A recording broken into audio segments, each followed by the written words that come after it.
নমস্কার বন্ধুরা, এগুলো হচ্ছে ঝিনুক। কি ভাবছেন এগুলো মাটির নিচ থেকে কেন বের হচ্ছে? আসলে এই যে বড় জলাশয়টা দেখতে পাচ্ছেন, জল শুকিয়ে যাওয়ার ফলে ঝিনুকগুলি মাটির নিচে চলে গেছে। আজকে আমরা দেখব এই ঝিনুক আর শামুক দিয়ে খুব সুন্দর একটা রেসিপি। এই শামুকগুলি সাধারণত নদীতে, পুকুরে, এই সব জায়গায় পাওয়া যায়। এগুলি পাথরের সাথে একদম লেগে থাকে। এগুলো নদীর থেকে সংগ্রহ করে জলে ভালোভাবে ধুয়ে বাড়িতে নিয়ে যাওয়ার পর শামুকের মাথার দিকটা ভেঙে ফেলে দিতে হয়, যাতে শামুকের মাংসটি দুই পাশ থেকেই বেরিয়ে আসতে পারে। এবারে আমরা এই ঝিনুকগুলোকে ভালোভাবে ধুয়ে পরিষ্কার করে নেব, যাতে একটুও ময়লা আবর্জনা না থাকে। এবারে আমরা ঝিনুকগুলো থেকে মাংস বের করে নেব।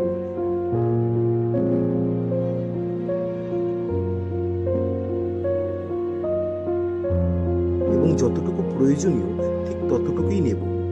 এই ঝিনুকগুলোকে আমরা এবার একটু গরম জলে সিদ্ধ করে নেব। এই ঝিনুক আর শামুকের উপকারিতা জানলে আপনি চমকে যাবেন। ঝিনুকের মধ্যে রয়েছে ভিটামিন B12, যার কারণে আপনার ব্রেনের কার্যক্ষমতা আরো বৃদ্ধি পাবে।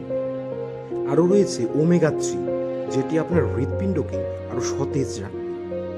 এছাড়াও শামুকে আপনি পাবেন low fat, high protein, iron, mineral, যেটা আমাদের শরীরের জন্য যথেষ্ট উপকারী।